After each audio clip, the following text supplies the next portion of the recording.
Hello, I'm Tammy Faye Baker, and I'm just thrilled to tears that you could join us on our Psychic Hotline network. Our guests on today's show are famous Olympic gold medal winner Mark Spitz. Oh, glad to hear him. The Honorable Queen Elizabeth, bless you. Thank you. And famous rock and roll legend Elvis Presley. Thank you very much. Elvis Presley, my lord, I thought you were dead. Well, Your Highness, ma'am, this is a very old show. Oh, I see. Come to think of it, Your Highness, ma'am, I thought you were dead too. Excuse me, we have a caller on the line. Hi, Tammy. My name is Sonia. Yes, I know. Well, I just love your show. And I was wondering... About both your children's future? Yes, that's right. Certainly, Sonia. Your son Melvin will once and for all finish his law school education and later become a respected judge of a local dog show association. And your lovely daughter Candy will continue her modeling career and eventually succeed on her very own 900-numbered Dial-A-Date TV show. Oh, my. As for you, my dear Sonia, you will finally meet the man of your dreams and live happily ever after. But I'm already happily married. Thank you for calling. Next caller, please. Hey, wait. Next caller, you're on the line. Hello. Sometimes I get so angry, I want to punch the lights out of my boss and then rip it. Excuse me, sir. And goddamn. Sir, this is the psychic hotline. I think you want the psycho hotline. Oh, sorry, I didn't mean to upset your show. Would you happen to know the number for the psycho hotline? No, sorry, I don't. You don't? Then what kind of psychics are you? I knew that was going to happen. Well, that's all the time we have for now. But before we go, don't forget to order my special makeup kit. It contains vitamin E, which enhances your psychic powers. And if your makeup ever runs, just taste it. It's delicious. Well, thanks for joining us. Good night. Hello, cooking fans. I'm Bridget, and next to me is my capable assistant, Stella. Stella. I'm honored to be here. Well, checking my recipe card. Today we'll be cooking chicken cacciatore. I like my chicken to be as fresh as possible. I got this one here just a few minutes ago, all by myself. You shot him up pretty good there, Bridget. Yeah, this guy was a real tough cookie. And I wrestled him for a while, too. Well, next we remove the guts. What's this doing here? Oh, I think that's my lipstick. I lost it several weeks ago. Well, that explains why the eggs kept coming out colored. I thought this was a pretty sick chicken. Oh, this is inside the chicken, too. It's an O. What? This is an O. This is the final letter I need to spell the word shout so I could win $1 million. Wow, now you have it. That's great. Well, no, it's too late. The contest is long over. Just think, if I found this cap last month, I could have been a millionaire by now, and I wouldn't be doing a stupid show to pay for that worthless exercise machine I bought from the Home Shopping Network. Now, Bridget, all the people really enjoy your show. Do you really think so, Stella? Yeah, sure I do. Thanks, Stella, you're a doll. Anyway, let's put the chicken in the pan and into the oven for a few minutes while we prepare the sauce.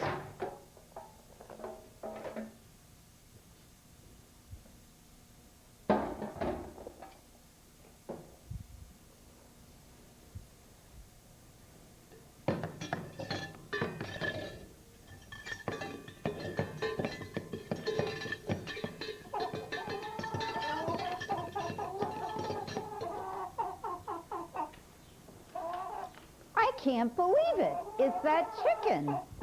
Hey, somebody's stealing my car. Whoa, that was one tough chicken. Well, folks, that's the end of our show. But we'll be back here next week when we'll be cooking something with no legs. Is that why they call it chicken cacciatore? Very funny. Come on, let's go. Stella! Hello, I'm William Shatner. Tonight we bring you a new real-life program. but with a different perspective from the typical shows such as Cops or Most Wanted and 911. Tonight, we bring you into the exciting world of 411 information. But Captain, we can't get the power up. I can't start the show. The generator batteries aren't fully charged yet. Scotty, what are you doing here? You're not supposed to be on the show. Will somebody please escort this man out of the studio? Damn it, Jim, I'm a doctor. I'm not a director. Bones? Excuse me, you over there.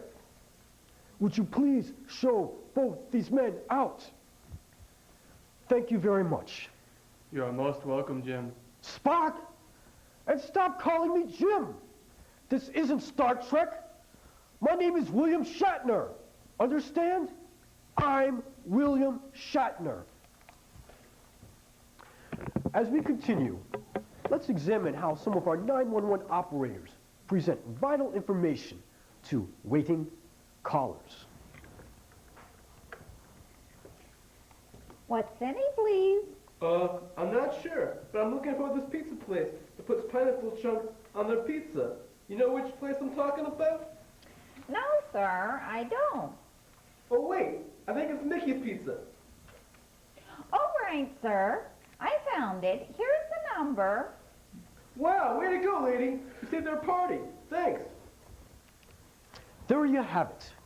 A satisfied citizen, kindly assisted by trained professionals. Let's find out a little bit about these courteous operators. Hello, Hillary. So Hillary, would you like to show the audience some memorable event which you've experienced as a 411 information operator? Well, I'm supposed to be going on my break soon. All right, do you have a quick story then, maybe? Okay. One time, this lady, I think she was a newlywed or something, she wanted to impress her husband by baking an apple pie from scratch. She had no idea how to make one, and she didn't have anybody else to ask. I guess they were new in town. So anyway, even though it's not really part of my job description, I gave this lady instructions on how to bake an apple pie. You see, I know about pies. I used to work at Denny's restaurant before I wound up with this job. So, you helped this woman bake her apple pie, and everything turned out fine for her. Well, not exactly. She put in too much baking soda in the pie mix and she got sick. So, she ended up having to call our competition for assistance. Our competition? Yes, she had to call 911. Can I go now? I need to go to the bathroom. Oh, of course, please.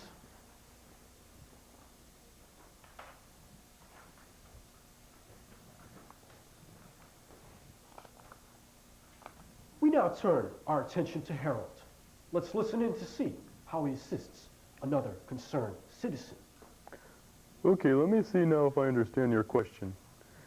If a tree in a forest falls down on a mime and there's no one around to hear it, is there a sound?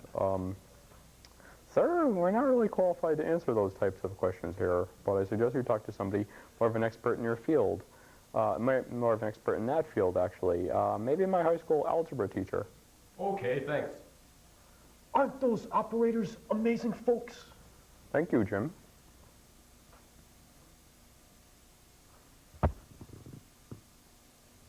You mean William Shatner? Oh, sorry, TJ Hooker. William Shatner. I said to stop calling me Jim. I am not Captain Kirk. I am William Shatner. William Shatner! William Shatner! William Shatner! I am not a captain! I am...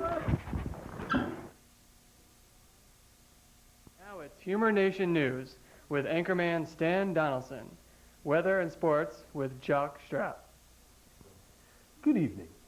A recently discovered comet is hurtling on a collision course towards Earth. the entire planet could be completely destroyed. But first, our top story, the O.J. Simpson case. Today, Judge Lance Ito determined a certain piece of clothing as being irrelevant to the case. The reason for the exclusion is because weeks ago, when the judge declared that O.J. Simpson's jeans were to be examined, he was referring to DNA samples, not O.J. Simpson's Levi's. In other news, firemen who answered a call late last night at a Vernon, Connecticut post office were astonished to find two men wrestling among piles of Elvis Presley stamps and active fire sprinklers. It seems that during their fight, the fire sprinklers were somehow set off. Police were called in to arrest both men. The two suspects have not yet been identified, due to the large amount of stamps still stuck on their face and body. Now with weather and sports, here's Jock Strap. Thanks, Dan. Well, so far today, no games have been delayed or canceled by inclement weather. Back to you, Stan. Thank you, Jock. Let's go to Pollyanna for live coverage of the annual Longshoresman Award dinner. Polly? Thanks, Dan. Let's listen in as President Vince Big Toe of Longshoresmen's Union 007 presents the Most Valuable Player Award to Mr. Peter Toole. Well, Peter, I'd like to congratulate you on this award and for your outstanding work for the community and all the work that you've done for the union. I appreciate this award. I'd like to thank... Please, Dan, enough of this story. Thank you, Polly. Yes, our final story concerns the remaining moments of a fast-approaching comet towards our planet Earth. Some scientists predict it will only be minutes before impact and... You're fired. This bulletin just in. A short moment ago, the comet broke through Earth's atmosphere and then hit O.J. Simpson's Ford Bronco, which was heavily overwaxed, causing the comet to miraculously slide off in a trajectory away from Earth and back into outer space. O.J. has saved the day. He is still Earth's hero. More details to follow. P.S. Stan, your tie is on fire. Just kidding. Very funny. And be sure to listen to our sister radio station, WIMP, where we promise to play 80s and 90s rock and roll. But we really play continuous classic rock, blues, and lots of older and wimpy whining music. And of course, lots of commercials, just like the other music stations. Also, listen in the morning for the constant meaningless chatter of Casey and the Bad. Tomorrow they'll continue their long-winded adventure of how Casey stubbed his toe. Well, thank you for watching Humor Nation News. We make the news so you don't have to. Good night. Have you ever seen, I'm looking for Nancy, I think she's with Frank Sinatra again, and we're looking for half of my brain. Well, we hope you enjoyed our show. If you'd like to see us do more shows or if you have any comments, just contact Humor Nation at area code 203-236-4443 or the station. Oh, excuse me, but before we go, our producer has just informed us that we have a special guest right now waiting to come on stage. Our guest, it's who? Who? Lorena Bobbitt. Lorena Bobbitt, run for your lives. Well, I guess that's the end of the show. Stay tuned next week for the premiere